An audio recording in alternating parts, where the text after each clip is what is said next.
आज के पॉडकास्ट में सारे मम्मीज़ का स्वागत है। आज के एपिसोड में गेस्ट है मेरी मम्मी। आज बात होगी गायनेकोलॉजी के बारे में। आपके एज के औरतों की जिंदगी कैसे होती है। बहुत चिड़चिड़े हो गए हम, बहुत रोना आता है, साइकोलॉजिकल डिस्टर्बेंसेस होते हैं मेनोपॉज की वजह से। क्या आजकल ये मेनोपॉज जल्दी हो रहा है? हाँ डेफिनेटली। जो लेडीज स्मोकिंग करते हैं उनके ओवरीज जल्दी काम करना बंद हो जाते हैं। अक्यूट मेनोपॉज की सिचुएशन भारत में होती है बहुत ज़्यादा। अगर कोई लेडी की दोनों ओवरीज हम निकाल देते हैं उनको अक्यूट मेनोपॉज होने का चांस रहता है और उनको डेफिनेटली हमको भारत में बहुत सारे लोग डॉक्टर्स की बातें नहीं सुनते। मोस्ट कॉमन चीज क्या है जिसकी एडवाइस लोग नहीं लेते? एक तो ब्लड प्रेशर की गोली खाने से मना करते हैं और दूसरा डायबिटीज का ट्रीटमेंट चालू करने से भी मना करते हैं। बोलते हैं नहीं नहीं मैं अभी रिलैक्स होंगी तो ठीक हो जाएगा। It is not like that. If your sugar is high, it is high, there is a problem, you need to address it. Patients में कॉमनली गलतफहमियां क्या होती है? मैंने देखा है कि पीरियड के टाइम जब पेन होता है और हम बोलते हैं कि आप ये गोली खाओ, तो नहीं हमको नहीं खानी। ये दवाइयाँ जो हम दे रहे हैं वो 30-35 साल से लेडीज यूज कर रही है दुनिया भर में, और उससे आपका लाइफ इजी हो जाएगा। लेडीज अक्सर सबका ख्याल रखती है लेकिन खुद का ख्याल नहीं रखती है। एक लेडी को जरूरी है कि वो अपना खुद का ख्याल रखे ताकि वो अपने परिवार का भी ख्याल अच्छी तरह से रख सके। द रणवीर शो के नए और शायद फाइनल स्टूडियो में आपका स्वागत है। इस नए स्टूडियो में ये हमारा पहला हिंदी एपिसोड है। हमने मेरी मम्मी को वेलकम किया था कल इंग्लिश पॉडकास्ट में। आज उनका हिंदी पॉडकास्ट डेब्यू है। हमने मम्मी और बेटे वाली कॉन्वर्सेशन आज नहीं करी, गायनेकोलॉजी वाली कॉन्वर्सेशन करी, ताकि आपकी मम्मी को ये वाला एपिसोड दिखा सकें। मैं मानता हूँ कि हर भारतीय के ग्रोथ के पीछे उनकी मम्मी का एक बहुत बड़ा रोल रहता है, क्योंकि हमारी देश का फैमिली कल्चर ही ऐसा है। पर हमारी सारी मम्मीज़ को बहुत सारे गायनेकोलॉजिकल प्रॉब्लम्स का सामना करना पड़ता है, हेल्थ प्रॉब्लम्स का सामना करना पड़ता है। तो मैंने सोचा कि आज हम हमारे देश के एक टॉप गायनेकोलॉजिस्ट जिनके पास 33 साल का एक्सपीरियंस है, जो रणवीर अलाहाबादिया की मम्मी भी है, उन्हें हम वेलकम करेंगे इस नए स्टूडियो के पहले हिंदी एपिसोड में। आज के एपिसोड में gynaecology special, menopause special, doctor Swati Allahabadia के साथ। Enjoy the episode. सीखते जाइए, ग्रो करते जाइए।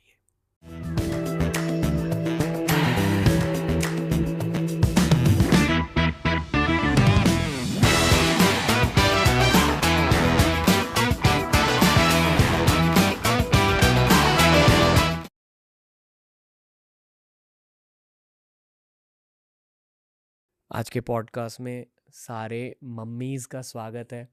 मैं चाहता हूँ कि ये वाला पॉडकास्ट हमारे देश के हर मम्मी तक पहुँचे। जितने भी लोग हिंदी समझते हैं, उनकी फैमिलीज़ में जितनी भी औरतें हैं, उन तक ये एपिसोड पहुँचे। और मैं ये भी कहना चाहूँगा कि आज के एपिसोड में गेस्ट है मेरी मम्मी। नमस्ते मम्मी। नमस्ते। हमारे नए स्टूडियो में ये हमारा पहला हिंदी पॉडकास्ट है। तो आज बात होगी गायनेकोलॉजी के बारे में। Gynaec problems, gynaec issues, specially जो प्रॉब्लम्स भारत में ज़्यादा पाए जाते हैं, उनकी बातें होंगी। आप एक्साइटेड हो? जी ज़रूर। ओके। कितने सालों से आप गायनेकोलॉजी प्रैक्टिस कर रहे हो? 33 साल हो गए। 33 साल। और एज अ गायनेकोलॉजिस्ट आपकी नॉलेज बढ़ते जाती है। हाँ जी। गायनेकोलॉजी खुद एक बहुत डायनेमिक फील्ड है। हर दिन कुछ नया नया सीखने को मतलब रिसर्च होता है, नई चीज़ें निकल आती है, नई जानकारी मिलती है, तो वो सब बढ़ते ही जाता है आगे। ओके। हम बायोलॉजी के बारे में भी बात करेंगे, कॉमन प्रॉब्लम्स के बारे में भी बात करेंगे, पर मेरे ख्याल से जितने भी गायनेकोलॉजी रिलेटेड इश्यूज होते हैं उनका एक साइकोलॉजिकल और इमोशनल पर्सपेक्टिव भी होता है। जज्बातों की बातें होंगी आज, दिमाग, न्यूरोसाइंस की थोड़ी सी बातें होंगी आज। पर पहले मैं एक रिक्वेस्ट करूँगा सारी मम्मीज़ को कि इस पॉडकास्ट की शुरुआत से पहले इस पूरे नए सेट को आपका आशीर्वाद दे दे, क्योंकि इस पॉडकास्ट के साथ हमारी भी एक नई शुरुआत हो रही है, एक नया फेज स्टार्ट हो रहा है हमारे लिए। और हम चाहते हैं कि ज़्यादा मैच्योर कंटेंट, डीपर कंटेंट और एक इंटरनेशनल लेवल का कंटेंट निकल के आए हमारे भारत से। अब पहले आप आशीर्वाद दें प्लीज़। बहुत बहुत आशीर्वाद, बहुत बहुत शुभकामनाएं। आप हर काम में सफल रहो। ओके थोड़े मदर सन सवाल भी होंगे आज। जी ज़रूर। हमारे पॉडकास्ट पर एक पीडियाट्रिशियन यानी कि चिल्ड्रंस के डॉक्टर आए थे, डॉक्टर अर्पित गुप्ता, और उस पॉडकास्ट का अंत हुआ था प्री टीन्स में बच्चों के लिए, यानी कि जब बच्चे 13 साल के हो जाते हैं तब वो बच्चे नहीं रहते, तब उन्हें अडल्ट की तरह थोड़ा सा ट्रीट करना चाहिए बायोलॉजिकल पर्सपेक्टिव से, बराबर है। यानी कि डाइट थोड़ा अडल्ट ओरिएंटेड बन जाता है। मैं मानता हूँ कि जब बच्चे टीनेजर बन जाते हैं, जब 13 साल के हो जाते हैं, तब मम्मीज़ की लाइफ में भी साइकोलॉजिकली और बायोलॉजिकली चीज़ें बदलने लगती है। करेक्ट?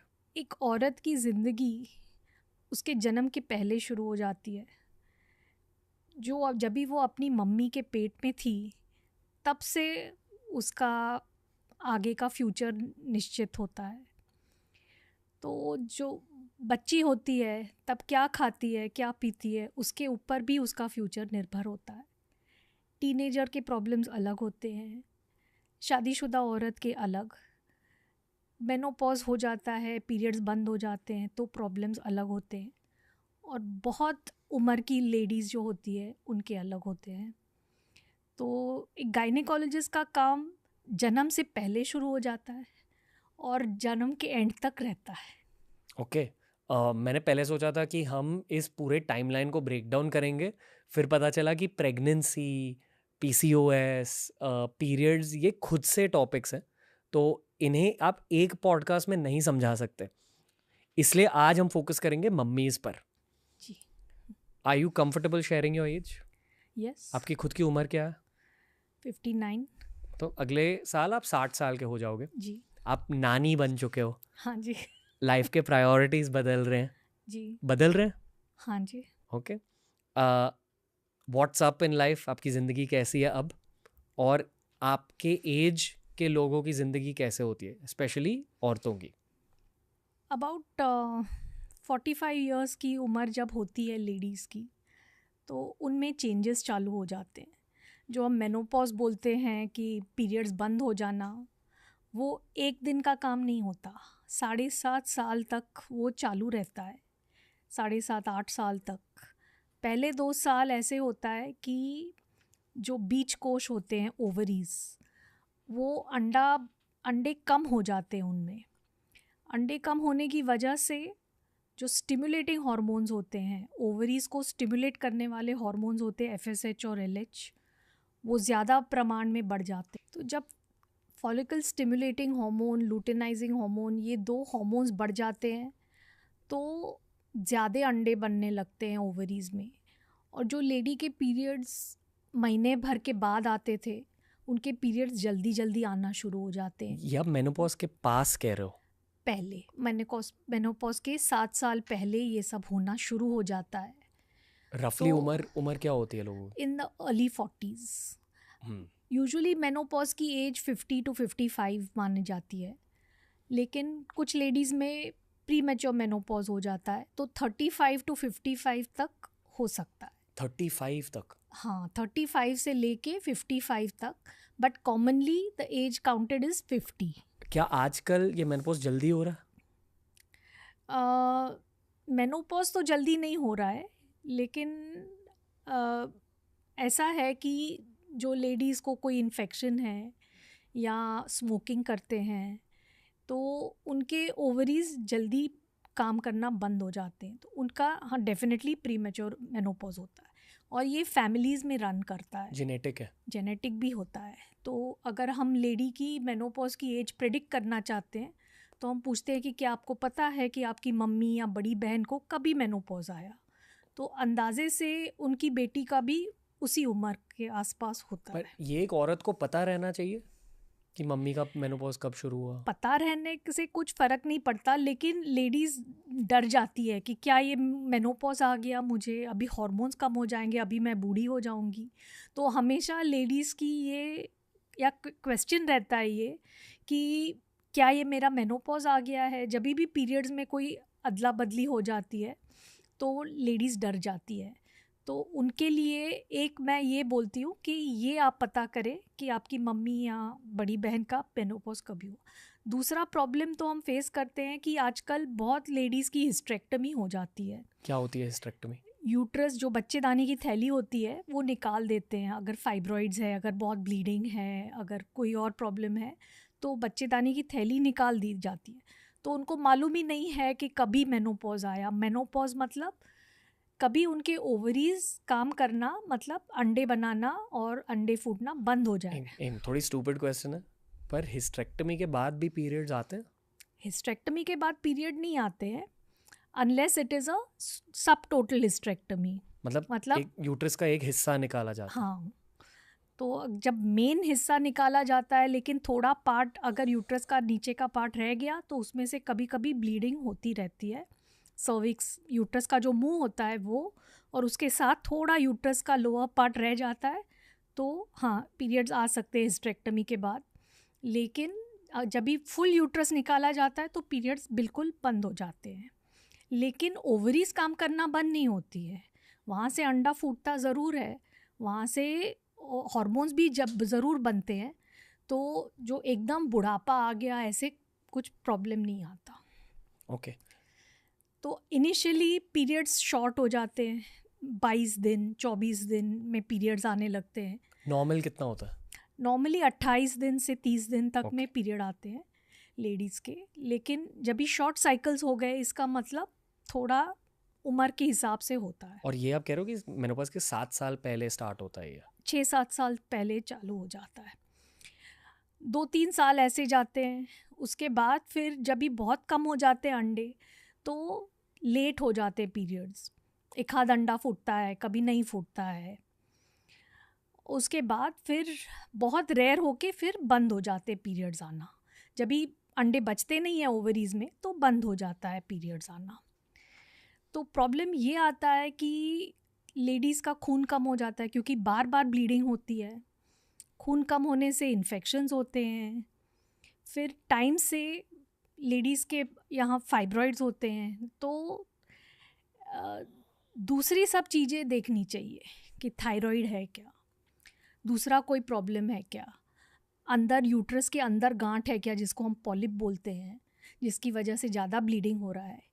तो ये सब चीज़ें अगर हम ट्रीट करें तो लेडीज़ का मेनोपॉज जो होता है टाइम वो इजी हो जाता है।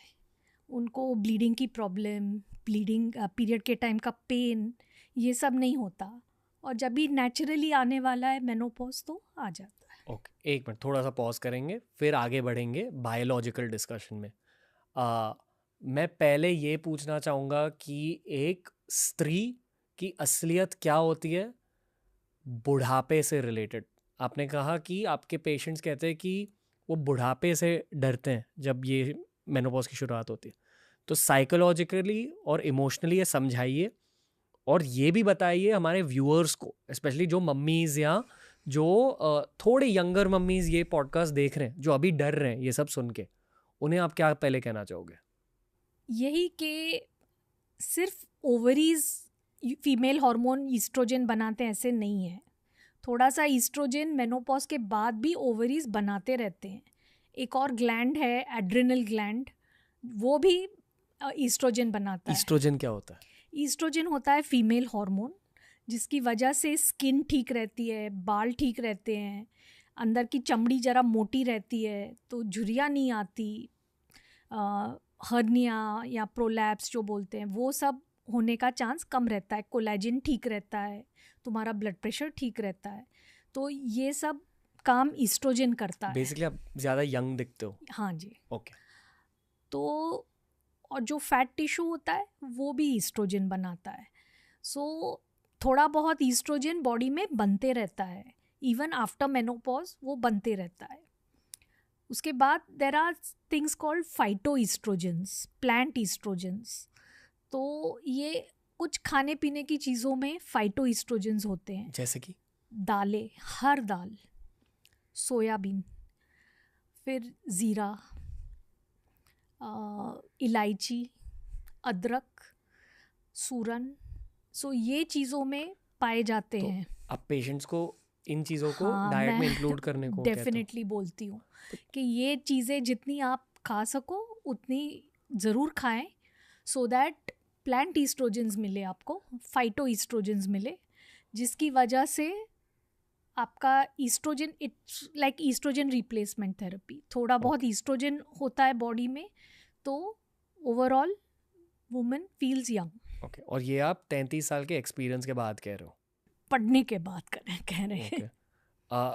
एक इमोशनल पर्सपेक्टिव से भी बताइए, क्या आपके सामने कोई पेशेंट बहुत ज़्यादा इमोशनल हो चुकी है इसे ले? हाँ, पेशेंट्स आते हैं ये बोल के कि बहुत चिड़चिड़े हो गए हम, बहुत रोना आता है, साइकोलॉजिकल डिस्टर्बेंसेस होते हैं, तो शायद ये मेनोपॉज की वजह से, या फिर उनकी फैमिलीज़ ले आते हैं कि सारा दिन गुस्सा होते रहती है, चिड़चिड़ करती रहती है, तो ये भी एक ईस्ट्रोजन, या फिर बहुत बिना वजह रोती रहती है, तो ये भी एक ईस्ट्रोजन की कमी की वजह से ये सब चेंजेस हो सकते हैं।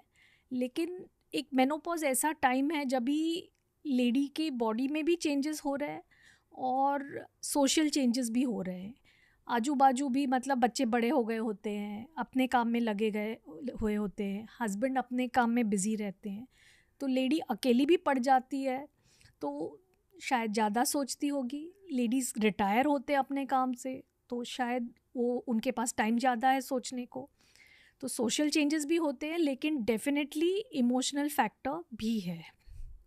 बेटों को, लड़कों को क्या जानना चाहिए यहाँ अपनी मम्मियों के बारे में?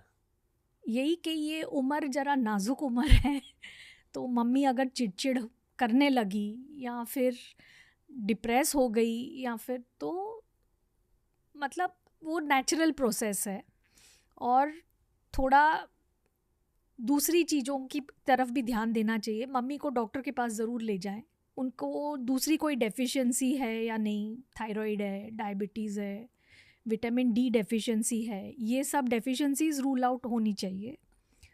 और जब तक पीरियड्स आते हैं तभी तक हम हार्मोन रिप्लेसमेंट नहीं देते, क्योंकि उनमें हम अज्यूम करते हैं कि उनमें इनफ ईस्ट्रोजन है। जब पीरियड्स पूरे बंद हो जाते हैं और हमें लगे कि बहुत उनमें इफ़ेक्ट है मेनोपॉज का, उसको अक्यूट मेनोपॉजल सिंड्रोम बोलते हैं। अक्यूट मेनोपॉजल सिंड्रोम में हॉट फ्लैशेस होते हैं, बिना वजह गर्मी लगने लगती है, फिर ट्रेम्युलसनेस, एक बिना वजह मतलब उंगलियां कांपने लगती है, एंग्जाइटी, डिप्रेशन, ये सब होता है, डरना और चिड़चिड़ापन, नींद नहीं आना, तो ये सब मेनोपॉज के लक्षण हैं। ये अक्यूट मेनोपॉज की सिचुएशन भारत में होती है बहुत ज़्यादा? अगर कोई लेडी की दोनों ओवरीज हम निकाल देते हैं, दोनों बच्चा अंडाकोश निकाल देते हैं, तो उनको ज़रूर अक्यूट मेनोपॉजल सिम्टम्स होते हैं। पर निकालने क्यों पड़ते हैं ओवरीज? अगर कैंसर है, अगर कोई बहुत इन्फेक्शन है या ऐसा कुछ है, तो हमको निकालना पड़ता है। ओके। तो अगर वो निकाल दे तो हाँ, उनको अक्यूट मेनोपॉज होने का चांस रहता है, और उनको डेफिनेटली हमको हार्मोन रिप्लेसमेंट थेरेपी, मतलब ईस्ट्रोजन, प्रोजेस्टेरोन वगैरह देना पड़ता है। इंजेक्शन से? नहीं, गोलियों से। ओके। और इंडियन विमेन में ये कम देखते हैं हम, क्योंकि इतनी दालें खाते हैं हम लोग, तो हमारे खाने में फाइटोइस्ट्रोजेंस काफ़ी ज़्यादा प्रमाण में होते हैं, तो इंडियन विमेन में ये इतना नहीं देखते हैं, लेकिन हाँ होता है। ओके। ये जितने भी फूड्स आपने नेम करे, सूरन, जीरा, दाल, ये बेसिकली इंडियन सब्जी के इंग्रेडिएंट्स है। यस ना, मतलब इंडियन डाइट औरतों तो के सेहत के लिए बहुत फ़ायदेमंद है। वेस्टर्न कंट्रीज़ में भी है, there are foods there also, Chinese में भी है, herbal medicine and all, soya तो चाइनीज़ खाते ही हैं, तो in all cultures there are, वहाँ कुछ चीज़ें हैं जो खाने में मिलती है, जो फाइटोइस्ट्रोजन का काम करते हैं। आप इंडियन पर्सपेक्टिव से बता रहे हो। जी। ओके, आगे बढ़ने से पहले थोड़ा और बात करना चाहूँगा इंडियन डाइट्स के बारे में। मैंने आप कहा कि हाँ, सब्ज़ी में जो जीरा यूज़ होता है वगैरह वगैरह, दाल हम खाते हैं, उससे आपके सेहत को फ़ायदे मिलेंगे, पर दुनिया भर के डाइटिशियंस, स्पेशली भारत के डाइटिशियंस, ये मानते हैं कि भारत में प्रोटीन इंटेक बहुत कम रहता है, अलग अलग रीजंस की वजह से। आजकल लोग ये जानने लगे। प्रोटीन आपको मिलता है नॉन वेज से, और वेज सोर्सेज की बात की जाए तो पनीर, टोफू, दूध, दाल, छोले, काले चने, राजमा,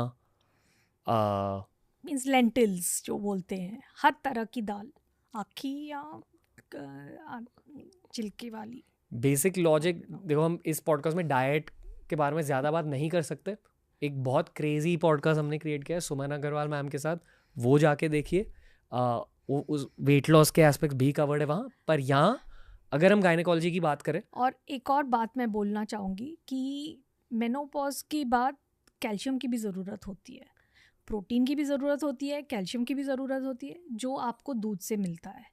तो दूध और मिल्क प्रोडक्ट्स ये ज़रूर लेने चाहिए। ये सुमन अग्रवाल मैम ने भी कहा, जो हमारे देश की एक टॉप डाइटिशियन है। ओके, पर आपने खुद के एक्सपीरियंस में ये देखा है कि भारतीय औरतों में प्रोटीन इंटेक थोड़ा सा कम रहता है जी। तो एज अ डॉक्टर आप क्या कहते हो उन्हें? यही कि ही पनीर खाओ? नहीं, हम प्रोटीन इंटेक बढ़ाने को ज़रूर कहते हैं कि अगर वेजिटेरियन है कोई तो दालें खाओ, दूध और मिल्क प्रोडक्ट्स ये सब ज़रूर लेना चाहिए। So and exercise along with diet, also exercise. और वो भी मेनोपॉजल विमेन को थोड़ा रेजिस्टेंस वाले एक्सरसाइजेस करने चाहिए, मतलब वेट्स, लाइट वेट्स उठाने चाहिए।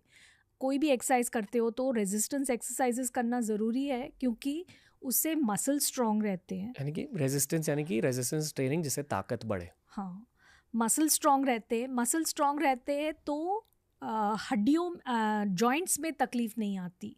तो नी जॉइंट्स वगैरह का बहुत प्रॉब्लम रहता है इंडिया में। तो अगर तुम्हारे मसल स्ट्रॉन्ग है तो जॉइंट्स भी स्ट्रॉन्ग रहते हैं, अच्छे रहते हैं। तो ये उसकी वजह से हम बोलते हैं कि आप रेजिस्टेंस एक्सरसाइजेस करो, क्योंकि मेनोपॉज का एक और प्रॉब्लम होता है कि हड्डियां नरम हो जाती है, उनमें कैल्शियम कम हो जाता है, फ्रैक्चर होने का डर रहता है। तो उसके लिए 2 चीज़, विटामिन डी खाओ, कैल्शियम खाओ और एक्सरसाइज करो, वो भी रेजिस्टेंस एक्सरसाइजेस, दूध पियो। सो ऑल दिस, ये सब से बोन्स स्ट्रॉन्ग रहते हैं। सो मेनोपॉज के बेसिकली 3 चीज़ें होती है।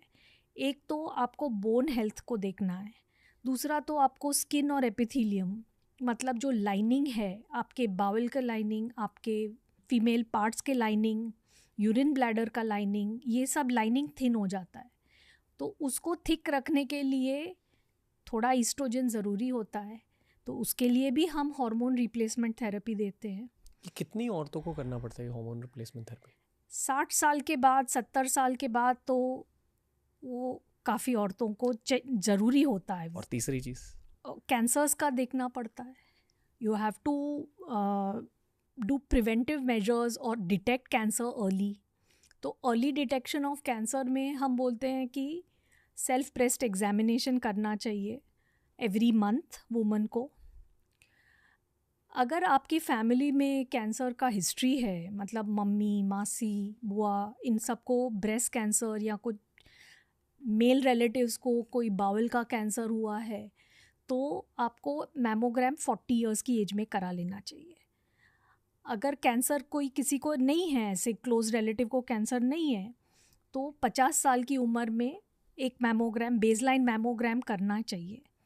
मैमोग्राम के साथ हम सोनोग्राफी ऑफ द ब्रेस्ट भी कराते हैं। तो ये दोनों मिला के अगर कोई अर्ली कैंसर है वो दिख जाता है। पर मेनोपॉज की वजह से कैंसर कैसे हो जाता है? मेनोपॉज की वजह से कैंसर नहीं होता है, वो जैसे उम्र बढ़ती है तो कैंसर का लाइक्लीहुड बढ़ता है विद टाइम। हाँ, तो उसको डिटेक्ट अर्ली करना चाहिए, because then the treatment changes, it's much simpler treatment.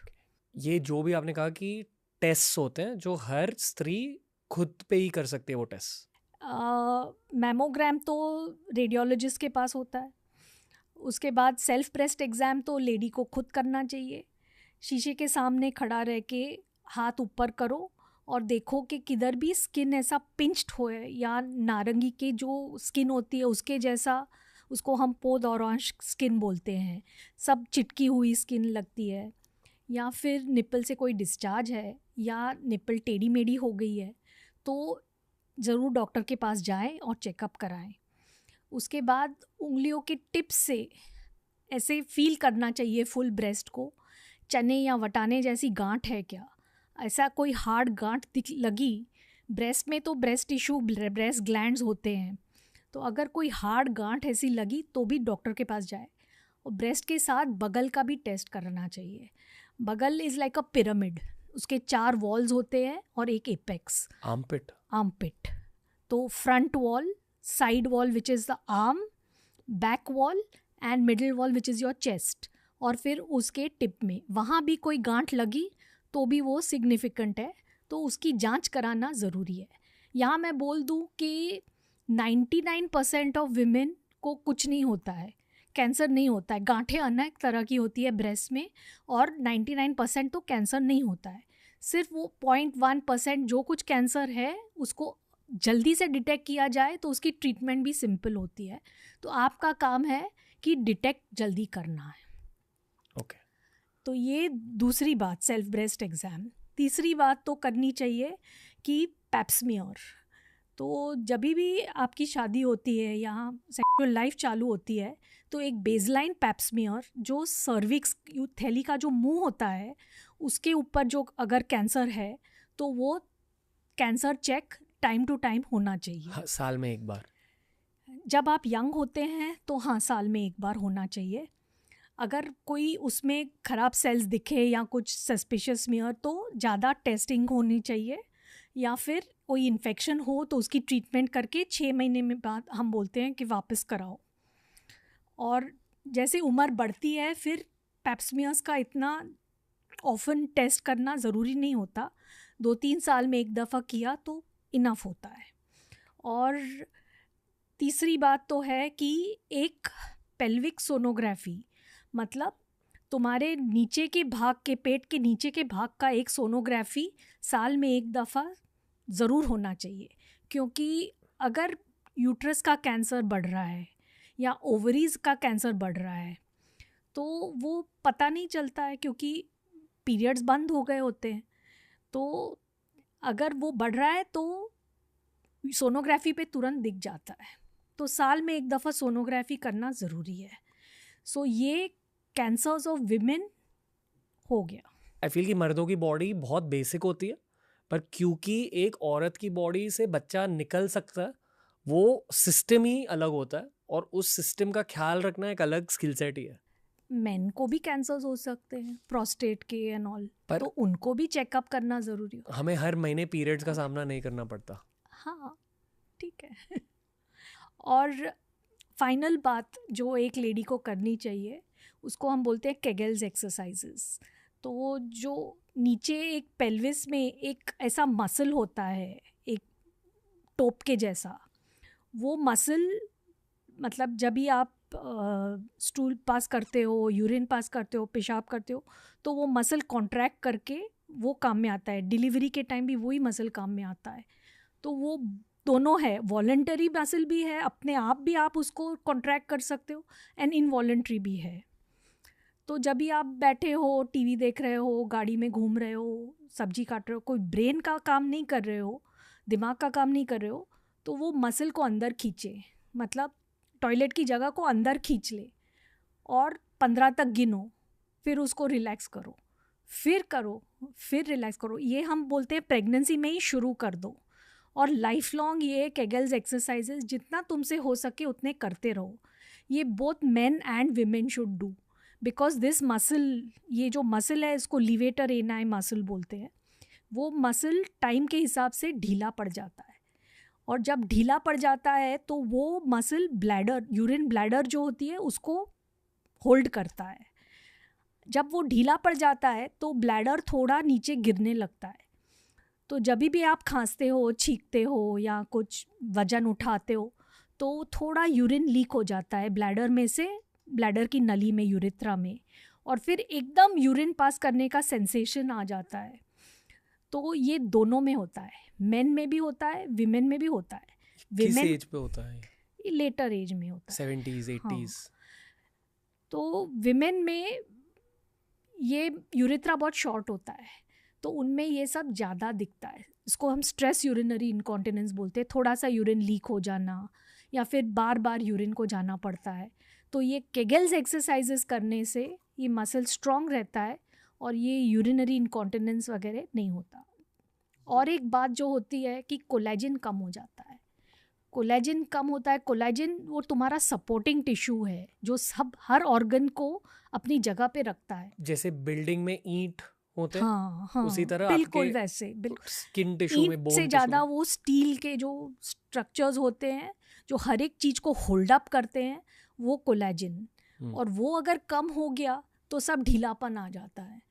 तो इसके लिए वो अगर आप मसल्स को टाइट रखो तो वो टाइम रिलेटेड कोलेजन लॉस से जो हर्निएशन होता है, सब यूट्रस नीचे गिरने लगता है, उसको प्रोलैप्स बोलते हैं, यूरिन ब्लैडर नीचे गिरने लगता है, रेक्टम बाहर आने लगता है, तो ये सब वही रुक जाता है अगर आप वो मसल को एक्सरसाइज करते रहो।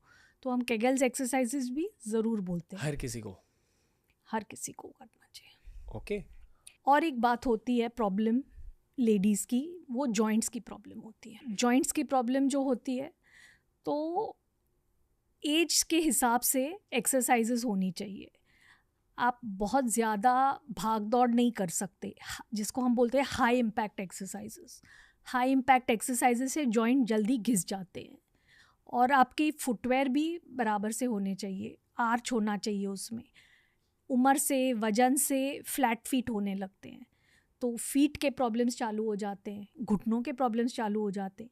एक तरह है मसल्स को स्ट्रॉन्ग बनाओ, दूसरा है कि ठीक से आपका खुराक ठीक होना चाहिए, कैल्शियम होना चाहिए, और तीसरी बात तो आपका फुटवेयर भी बराबर होना चाहिए। और यू कांट डू, आप हाई इम्पैक्ट एक्सरसाइजेज नहीं कर सकते, आप बहुत ज़्यादा वेट्स नहीं उठा सकते बिकॉज जॉइंट्स घिस जाते हैं और जॉइंट्स के प्रॉब्लम शुरू होने की। ओके, एक मिनट, यहाँ कुछ प्रैक्टिकल चीज़ों के बारे में बात करते हैं।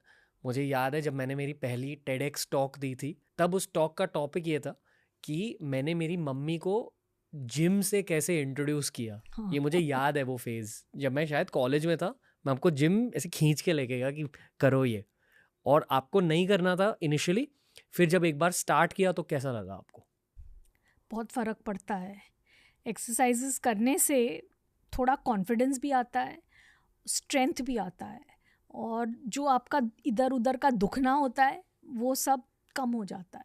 ये जो आप कह रहे हो कि इधर उधर का दुखना, ये हर स्त्री के साथ होता है ना? मतलब अगर आपने एक्सरसाइज नहीं करी तो। हाँ। और ये स्त्रियों का बॉडी एक मेरे ख्याल से बहुत जल्दी स्टार्ट होता है as compared to men. Because जो वुमन होती है वो प्रेगनेंसी झेलती है, उसका डबल बॉडी वेट उसके जॉइंट्स थ्रू जाता है। So because of that, and also testosterone से मसल बढ़ते हैं, whereas women don't have such high levels of testosterone. So Okay. that is why anyway उनके मसल्स जरा वीक ही होते हैं, Okay. कम होते हैं स्ट्रॉन्ग। ओके, मैं ये भी मानता हूँ कि आपकी बॉडी की ताकत एक पॉइंट के बाद आपकी मन की ताकत भी बन जाती है। वो जो आपने कहा, बिल्कुल कि कॉन्फिडेंस आ जाता है। कॉन्फिडेंस आता है। ओके। जो मेनोपॉज में देखते हैं कि डरते रहते हैं लेडीज़, हर एक चीज़ का उनको डर लगता है, एंग्जाइटी लगता है, वो भी थोड़ा बहुत रिवर्स हो जाता है when they are confident exercise and all. Okay, आप अपने सारे पेशेंट्स को एक्सरसाइज करने को कहते हो? हाँ, but exercise that is age appropriate and weight appropriate. अपनी उम्र के हिसाब से, अपने वज़न के हिसाब से, अपने ओवरऑल फिटनेस के हिसाब से एक्सरसाइज करो। ये नहीं कि आज शुरू कर दिया, बहुत हैवी एक्सरसाइज कर लिया तो फिर कुछ परमानेंट डैमेज होने की फ़िक्र रहती है। और फ्लेक्सिबिलिटी भी इम्पॉर्टेंट होती है, तो उसके लिए योगा ठीक है, लेकिन कार्डियो भी उतना ही इम्पॉर्टेंट होता है for keeping your weight down. Okay, इसे और ज़्यादा ब्रेक डाउन करते हैं क्योंकि ये एक बहुत ज़रूरी और प्रैक्टिकल चीज़ है। आप पिछले 15 सालों से वेट ट्रेनिंग कर रहे हो, अच्छा लग रहा है बॉडी को? बहुत फ़र्क पड़ता है। उसके पहले जो भी आप कर रहे थे एक्सरसाइज, मेरे ख्याल से आप सिर्फ कार्डियो करते थे। हाँ जी। स्विमिंग करते थे ना? हाँ तब जी। वो भी ठीक है, हार्ट हेल्थ, सर्कुलेटरी हेल्थ के लिए अच्छा है, स्किन के लिए अच्छा होता है कार्डियो, पर स्ट्रेंथ ट्रेनिंग बहुत ज़रूरी है। हाँ जी। मर्दों के लिए और औरतों के लिए भी। हाँ जी। ओके, अभी प्रैक्टिकल रियलिटी ये है कि भारत में बहुत सारी लड़कियां जिम नहीं जाती जी। अलग अलग रीजंस की वजह से। जी। मेरी पहली सजेशन ये होती है कि अगर हो सके तो जिम जाया करो, और इनिशियली पहले के 3-4 महीनों में ट्रेनर ले लो, अच्छा वाला ट्रेनर ले लो जिनका थोड़ा एक्सपीरियंस ज़्यादा है जी। ताकि आपको हेल्प हो जाए। बराबर। पर अगर लोग ट्रेनर को अफोर्ड नहीं कर सकते, मैं ये मानता हूँ कि 3-4 बहुत बढ़िया और बड़े यूट्यूब फिटनेस चैनल्स फॉलो करने चाहिए, वहाँ से आप बहुत कुछ सीख सकते हो। बराबर।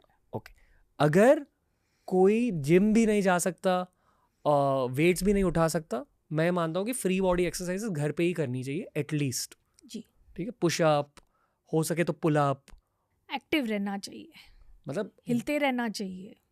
एक पुल अप बार और 2 डंबल्स के साथ आप बहुत कुछ कर सकते हो अगर आपने फ्री बॉडी एक्सरसाइजेस भी इंक्लूड किए।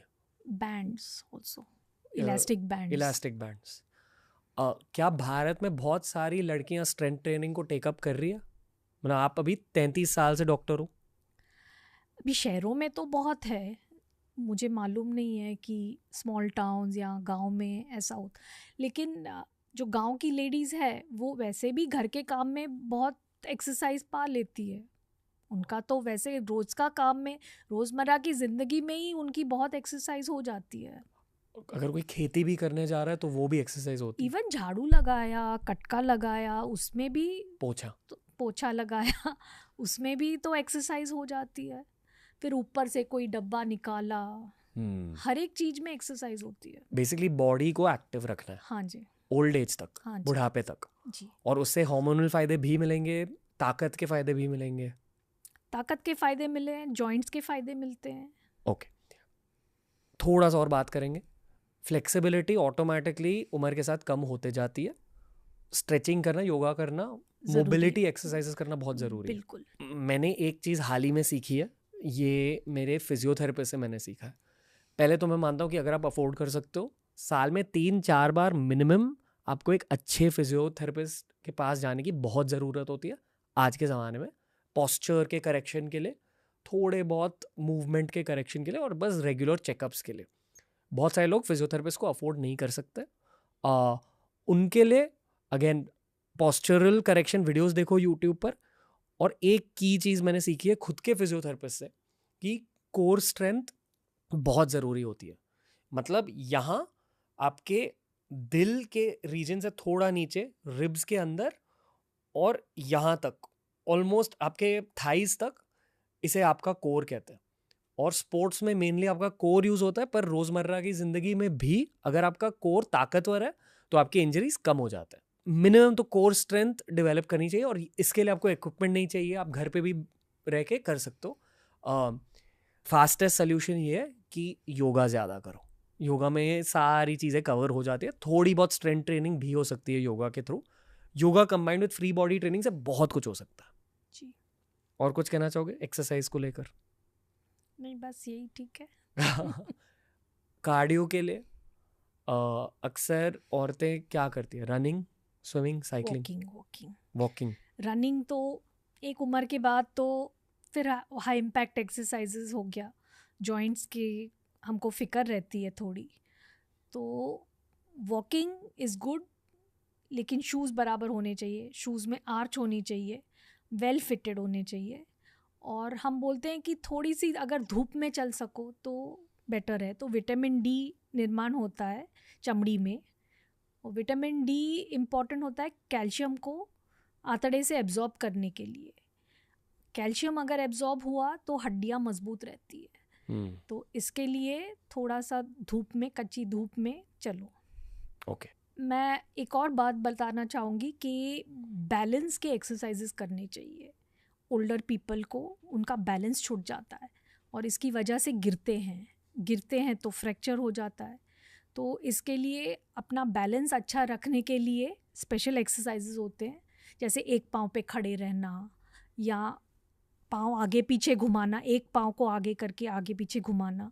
तो अगर आपका बैलेंस ठीक रहा, और जो आपने बोला कोर एक्सरसाइजेस, और दूसरी बात तो है कि जो दोनों men as well as women, older men and women, वो लोग को हर काम मतलब बैठ के करना चाहिए। जैसे अंडरवेयर पहनते हैं तो खड़े रह के एक पाँव पे बैलेंस होता है, बैलेंस नहीं रहता है और गिर जाते हैं, तो उसकी वजह से बैठ के पहनो, और बाथरूम भी उस बहुत स्लिपरी नहीं होना चाहिए, कोई भी स्लिपरी सरफेस पे नहीं जाओ, तो क्योंकि छूट गया तो आप अपने आप को संभाल नहीं पाओगे। इसके लिए वो स्लिपरी सरफेस नहीं होना चाहिए। ये सब चीज़ें एक उम्र के बाद उसका ख्याल रखना पड़ता है। Okay, moving on. हमने हिस्टेरेक्टोमी की बात करी इस पॉडकास्ट की शुरुआत में। हिस्टेरेक्टोमी यानी कि यूट्रस को पूरी तरह से निकाला जाता है, या एटलीस्ट उसका एक हिस्सा निकाला जाता है। क्या ये हर स्त्री को करना ज़रूरी है? नहीं, बिल्कुल नहीं। एक्चुअली अभी तो हमारी सोच है कि मोस्ट लेडीज़ को हिस्टेरेक्टोमी ज़रूरी नहीं होती। तो अगर हार्मोनल प्रॉब्लम हो जिसकी वजह से ब्लीडिंग ज़्यादा हो रही है, या कोई डेफिशिएंसी है जिसकी वजह से ब्लीडिंग ज़्यादा हो रही है, तो वो प्रॉब्लम को टैकल करो, ना कि यूट्रस ही निकाल दो। पर कुछ चीज़ें हैं, जैसे बहुत फाइब्रॉइड्स है लेडी को, या यूट्रस में कभी कभी बहुत सूजन आ जाती है, उसको हम एडेनोमायोसिस बोलते हैं, या फिर कोई भी मेडिकल थेरेपी के बाद उनको आराम नहीं मिलता है, या फिर कैंसर है, तो ये सब चीज़ों में हम ज़रूर बोलते हैं कि हाँ, यूट्रस निकाले तो बेटर है। ओके, हिस्टेरेक्टोमी फिर कैसे केसेस में ज़रूरी होती है? एक तो कैंसर, अगर सर्विक्स का कैंसर है, थैली के मुंह का कैंसर है, फिर थैली का अपना कैंसर है, यूट्राइन कैंसर, एंडोमेट्रियल कैंसर, कभी कभी ओवेरियन कैंसर होता है, ट्यूबल कैंसर होता है। तो ये सब कैंसर्स में तो है ही ज़रूरी।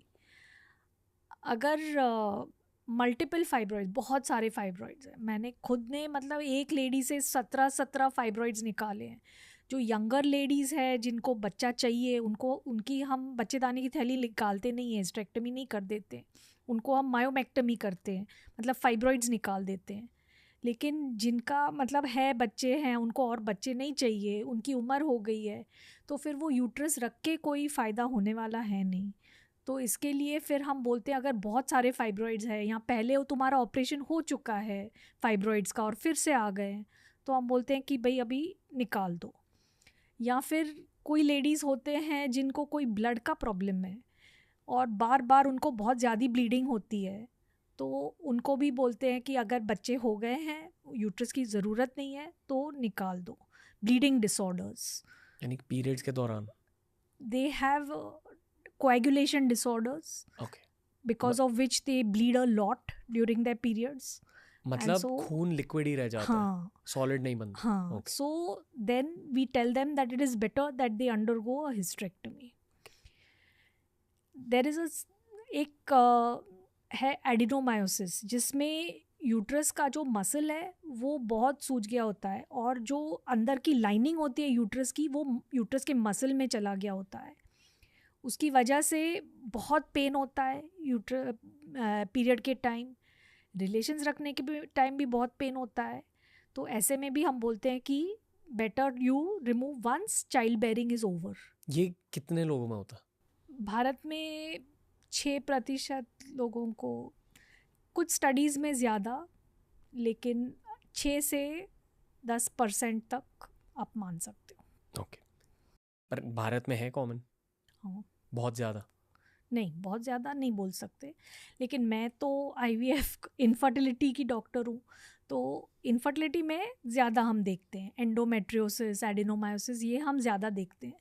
जिन औरतों को बच्चे हो जाते हैं ईजिली एंड ऑल दैट, उनमें इतना नहीं होता है। ओके, एक और बात ऑब्जर्व की है मैंने कि उम्र के हिसाब से कभी कभी डायबिटीज़ जैसे हो जाता है, शुगर्स चढ़ने लगते हैं, थायराइड लेटर एज में आता है। तो हमेशा लेडीज़ क्या करते थे, वेरी रेजिस्टेंट, कि नहीं हमने तो कभी आज एक गोली नहीं खाई किसी चीज़ की वजह से, या हमें तो कोई शुगर का प्रॉब्लम है ही नहीं, एक बार शुरू करूँ तो उम्र भर मेरे को खानी पड़ेगी। तो ये डायबिटीज़, थायराइड और विटामिन डी लेवल्स, ये सब चेक करना ही चाहिए, और क्योंकि ये लेटर उम्र में आने वाली चीज़ें कभी कभी होती हैं। तो अगर ये है तो उसका ट्रीटमेंट ज़रूर लेना चाहिए, क्योंकि नहीं लेंगे तो और कॉम्प्लिकेशंस होंगे। पर लोग क्यों नहीं लेते? उनको लगता है कि अगर मैंने एक बार चालू कर दिया तो उम्र भर मेरे को चिटक जाएगा ये डायबिटीज़। ये नहीं सोचते हैं कि ऑलरेडी हो चुका है, और अगर नहीं लेंगे तो डायबिटीज़ के अपने कॉम्प्लिकेशंस हैं। वो कहते हैं कि मैं डाइट कंट्रोल करके, मैं एक्सरसाइज करके ठीक हो जाऊंगी, तो थोड़ा बहुत फ़र्क पड़ता है डाइट कंट्रोल से और एक्सरसाइज से, लेकिन एक हद के बाद फिर ट्रीटमेंट लेना ज़रूरी हो जाता है। ओके, ये जो आप कह रहे हो कि अक्सर भारत में बहुत सारे लोग डॉक्टर्स की बातें नहीं सुनते, बिल्कुल राय लेने के बाद बातें नहीं सुनते, जी। या अलग अलग डॉक्टर्स के पास जाते हैं, 4-5 लोगों से राय लेते हैं। ये मुझे पता है कि डॉक्टर्स को ये बात अच्छी नहीं लगती, क्योंकि फिर एक इंसान की ट्रीटमेंट प्रोसीजर दूसरे इंसान के ट्रीटमेंट प्रोसीजर के साथ मिक्स हो सकती है।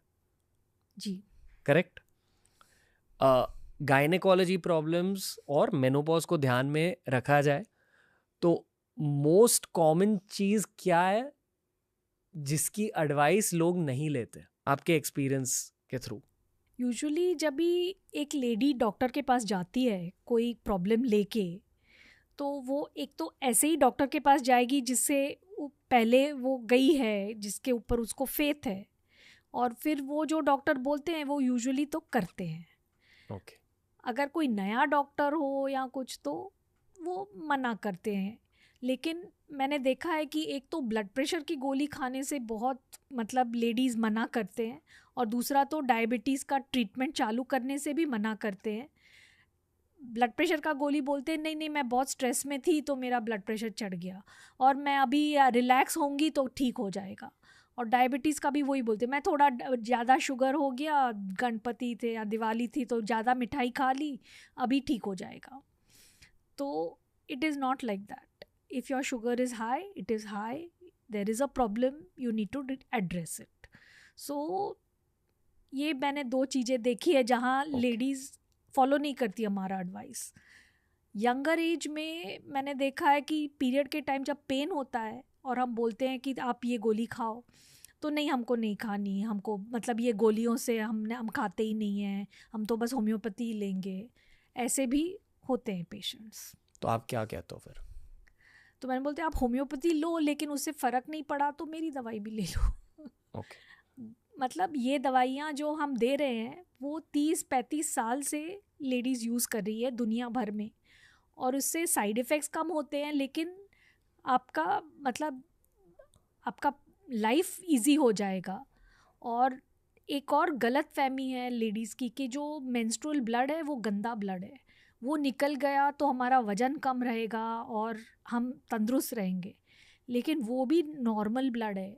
जो गिर रहा है मेंसेस में वो भी अच्छा ब्लड है, और अगर ज़्यादा गया खून तो आप एनीमिक हो जाओगे, खून की कमी हो जाएगी। आप खून की कमी होने की वजह से बार बार इन्फेक्शंस होते हैं, पीरियड्स और भी डिले हो जाते हैं, ओव्यूलेशन नहीं होता है, इरेगुलर हो जाते हैं और ब्लीडिंग होती है, ये सब प्रॉब्लम्स चालू हो जाएंगे। ओके। एंग्जाइटी और मेंटल हेल्थ इश्यूज की भी बात करते हैं इसी एज ग्रुप के लिए। ये जो आपने कहा कि पैनिक अटैक्स होते हैं, हाथ कांपने लगते हैं, डिप्रेशन हो जाती है बहुत सारे लोगों को। मेरा मानना ये है कि हर किसी को साइकोलॉजिस्ट के पास लाइफ में 1-2 बार जाना ही चाहिए, एंड आइडियली हर 3 महीनों में 1 बार जाना ही चाहिए। अगर आप खुश भी हो तो भी अगर एक अच्छा साइकोलॉजिस्ट मिल गया, आपकी ग्रोथ के लिए बहुत हेल्प हो जाती है एट एनी एज। ये मैं दिल से मानता हूँ।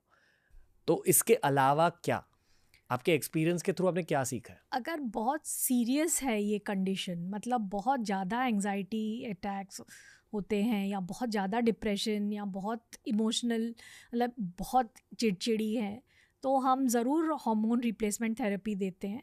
थोड़ी देर के लिए उनको ईस्ट्रोजन या प्रोजेस्ट्रॉन या दोनों या टिबोलोन जैसे मेडिसिन आते हैं वो देते हैं to tide over that acute time. जब भी मैक्सिमम चेंजेस हो रहे हैं तभी ये सब देखा जाता है, तो फिर वो after a few years it settles down.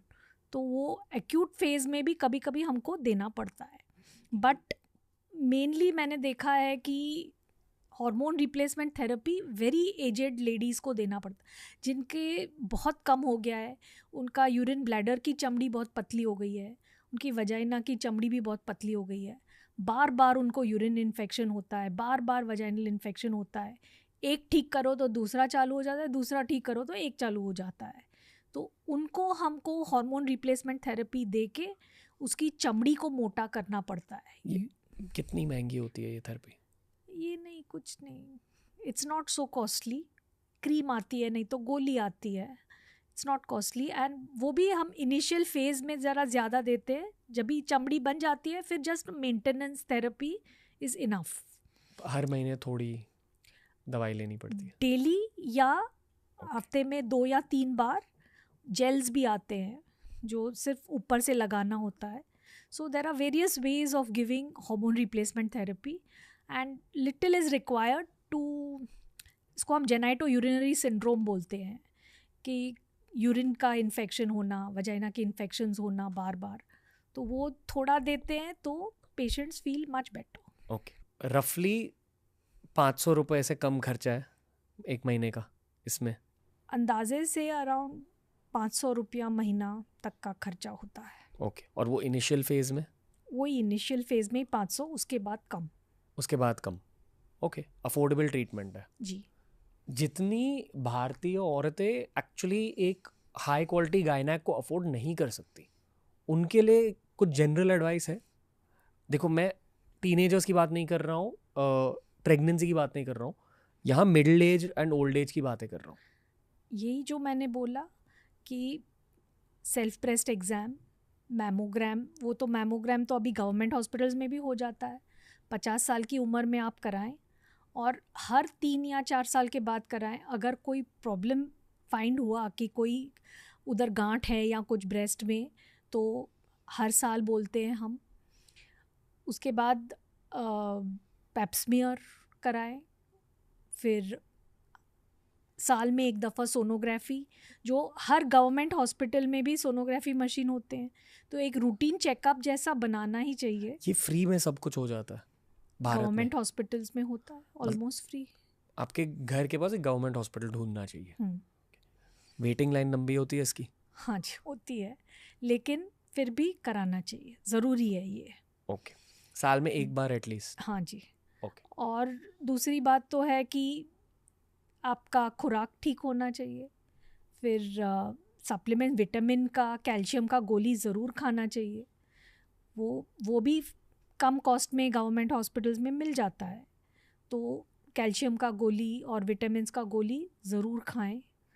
Exercise करके एक्टिव रहें.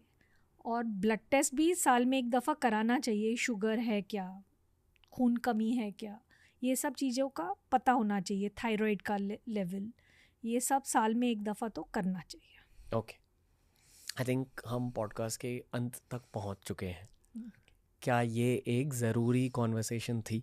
बिल्कुल ज़रूरी थी, क्योंकि मैंने देखा है कि लेडीज़ अक्सर सबका ख्याल रखती है, अपने परिवार का, अपने बच्चों का, अपने पति का, अपने सास ससुर का, मम्मी पापा का, लेकिन खुद का ख्याल नहीं रखती है. तो एक लेडी को ज़रूरी है कि वो अपना खुद का ख्याल रखे, ताकि वो अपने परिवार का भी ख्याल अच्छी तरह से रख सके. मैं मम्मियों को ये कहना चाहूँगा कि टेंशन मत लो. 2024 है इस साल का नाम, और अब विज्ञान बहुत एडवांस हो चुका है. पॉडकास्ट से आपको फ्री ऑफ कॉस्ट नॉलेज भी मिलती है, तो डरे मत रहो. कुछ भी टेंशन है, बस उस टेंशन को यूट्यूब सर्च बार में टाइप आउट कर दो, स्पेस TRS. उस टेंशन का सल्यूशन है हमारे पास, एटलीस्ट नॉलेज के थ्रू. अपनी डॉक्टर की बातें सुनो, गवर्नमेंट हॉस्पिटल में जाओ, चेक्स कराओ. और एक और बहुत ज़रूरी टिप है आपके लिए, गलत फहमियों से दूर रहो. इसलिए आपके लिए मम्मी एक आखिरी सवाल है. इस एज ग्रुप में जहाँ हम मेनोपॉज की बातें कर रहे हैं, मिडिल एज की बातें कर रहे हैं, कुछ गलत फहमियाँ शेयर कीजिए जो पेशेंट्स में कॉमनली होती हैं. लेडीज़ शर्माती है. अगर उनको ब्लीडिंग है, अगर उनको डिस्चार्ज है, तो वो शर्माती है बोलने को, और किसी को बताती नहीं, चुपचाप सहन करती जाती है. जब तक वो जो बीमारी है वो बहुत फैल चुकी होती है, वो बहुत बढ़ जाती है, फिर वो बोलते हैं सबको. तो आजकल जल्द से जल्द अगर हम पकड़ें बीमारी, तो उसको जड़ से निकाल सकते हैं. तो इसके लिए शर्म करना छोड़ दो. कुछ भी आपको लगे कि ये ठीक नहीं है, मेरी तबीयत ठीक नहीं है, तो ज़रूर अपने परिवार वालों को बोलो, डॉक्टर तक जाओ और अपनी जांच करा लो. ओके. और कुछ कहना चाहोगे? डॉक्टर्स भी TRS देखते हैं, यूट्यूब देखते हैं, वहाँ से हमको भी बहुत जानकारी मिलती है, बहुत कुछ सीखने को मिलता है। तो आप देखें और अपना ख्याल रखें। ओके, और कोई एंडिंग मैसेज इमोशनल पॉजिटिव सारे लिसनर्स के लिए? 21st सेंचुरी है, ऐसी बहुत कम बीमारियां हैं जिसका इलाज नहीं है, तो you are living in the best age, scientific age. Okay, बस डॉक्टर की बातें सुनो, that's all. Thank you doctor Swati Allahabadia. ये था हमारे नए स्पेस में पहला हिंदी पॉडकास्ट। धन्यवाद, नमस्ते, all the best to you. Thank you. अगली बार जब आप आओगे इस स्टूडियो को और भी थोड़ा सा सजाया जाएगा, और फिर एक मम्मी और बेटे के बीच की कॉन्वर्सेशन जो हमने इंग्लिश में करी है, पर क्योंकि ये मेरी मम्मी की पहली हिंदी कॉन्वर्सेशन थी, इसे मैंने सोचा कि पहले गायनेकोलॉजी रिलेटेड बातें कर ले, अगली बार पर्सनल बातें होंगी। तो थैंक यू, कमेंट सेक्शन में बताइए कि उस पॉडकास्ट में आप क्या जानना चाहोगे। ओके, थैंक यू, नमस्ते मम्मी। नमस्ते। तो दोस्तों, ये था आज का एपिसोड। ये वाला एपिसोड बहुत क्लोज टू माय हार्ट था। मम्मी लौट कर आएंगी एक मदर सन पॉडकास्ट के लिए जब ये स्टूडियो पूरी तरह से कंप्लीट हो जाएगा। TRS अब बदल रहा है। मैं अब 31 ईयर्स का हो चुका हूँ। आपके सामने ही मेरी एज बढ़ रही है। मैं सीखते जा रहा हूँ आपके सामने, आपके साथ। एक पॉडकास्ट की जर्नी में जो होस्ट होते हैं उनको बहुत कुछ सीखना होता है, उन्हें भी खुद ग्रो करना होता है। तो इस स्टूडियो में मेरी इंटेंशन ये है, पहले तो हमें TRS को इंटरनेशनल लेके जाना, हमें वुमेन के लिए, औरतों के लिए और बहुत ज़्यादा content banana. And the final intention is कि पर्सनल पर्सपेक्टिव से देखा जाए, मुझे खुद बहुत ज़्यादा ग्रो करना है इस नए फेज़ के थ्रू। तो बस सपोर्ट करते जाइए, फीडबैक देते जाइए। TRS की बस शुरुआत हुई है दोस्तों, और बहुत सारे शांत, कामिंग, हीलिंग एपिसोड्स आते रहेंगे। हम चीज़ें सीखते जाएंगे और फ्री ऑफ कॉस्ट नॉलेज ऐसे अपलोड होती जाएगी इस चैनल पर। दोनों बियर बाइसेप्स यूट्यूब चैनल को और रणवीर अलाबादिया यूट्यूब चैनल को सपोर्ट करते रहिए। TRS सुनते जाइए और इस पॉडकास्ट जर्नी से सीखते जाइए। Lots of love, thank you for listening in.